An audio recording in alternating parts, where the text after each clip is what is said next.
कामावर जाणाऱ्या महिला किंवा घरी व्यस्त असणाऱ्या महिला यांच्यासाठी उपयोगी पडणारा हा व्हिडिओ आहे। आज आपण आठवड्याभराच्या स्वयंपाकाची तयारी कशी करायची ते पाहणार आहोत। जेवण करताना लसूण सोलायला गेलो तर खूप वेळ लागतो, म्हणून लसूण अशी सोलायची, डब्यामध्ये भरायची आणि फ्रीजमध्ये ठेवून द्यायची आणि आपल्याला जेव्हा पाहिजे ना तेव्हा ती काढायची, त्याची पेस्ट बनवायची किंवा फोडणीसाठी तुम्ही वापरू शकता। फ्रीजरमध्ये ठेवायची नाही आहे, फ्रीजमध्ये खालीच ठेवायची। भाजी डाळीसाठी लागणारी धना जिऱ्याची पावडर आहे ती एकदाच करून ठेवायची।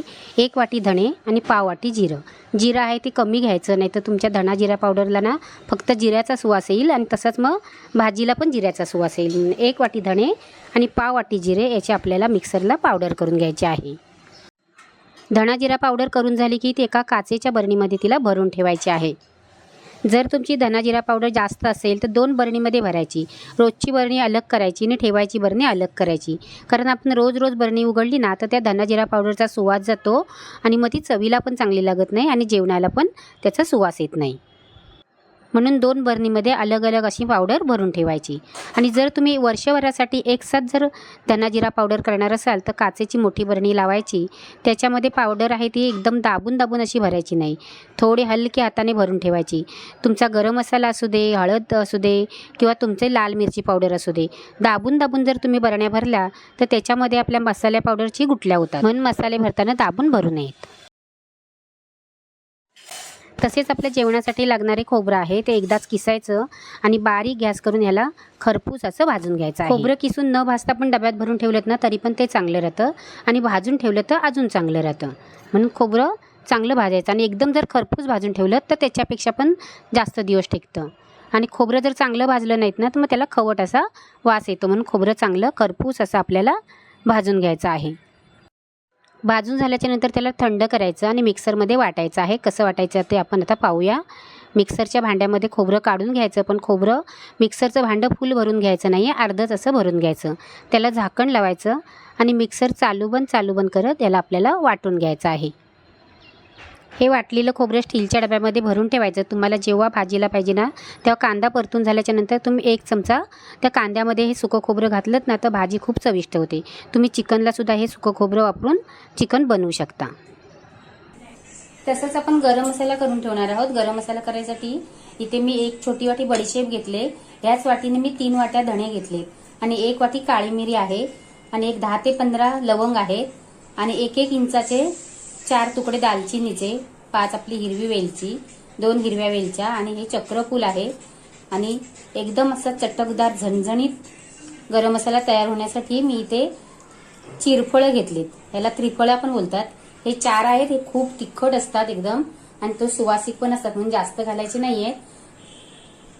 यांना आपण भाजून घ्यायचे। भाजण्यासाठी प्रत्येकाला आपल्याला वेगवेगळा टाइम असतो, म्हणून सर्व एकदम भाजायचं नाहीये, एक साहित्य भाजायचं। हे आपण सर्व एकसाथ भाजणार आणि काळी मिरी अलग, बडीशेप अलग आणि धणे अलग भाजून घ्यायचे मध्यम टू लो आचेवर।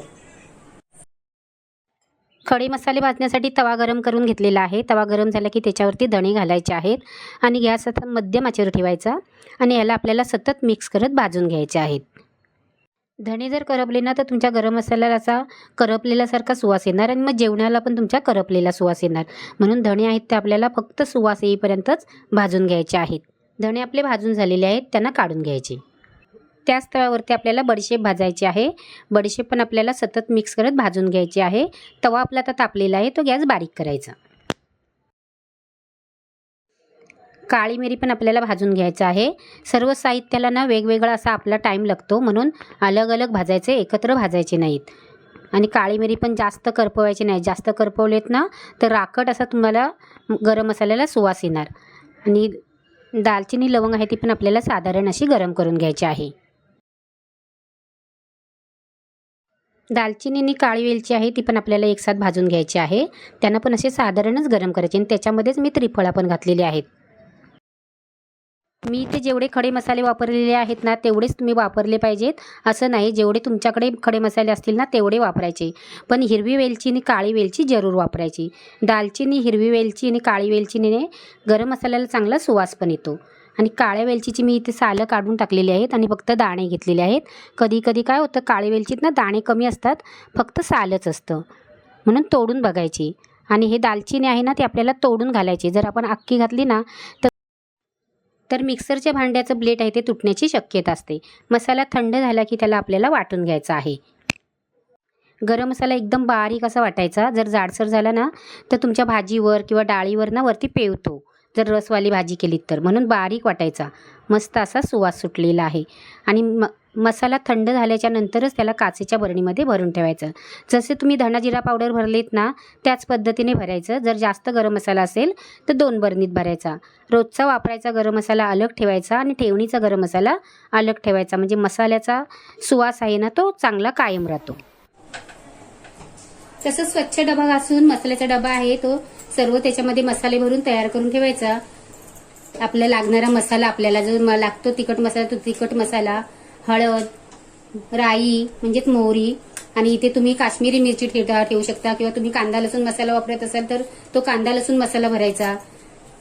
गरम मसाला आहे, जिरं आणि धना जिरा पावडर असे आपली आठवड्याचे आपले लागणारे मसाले आहेत ते तयार करून ठेवायचे.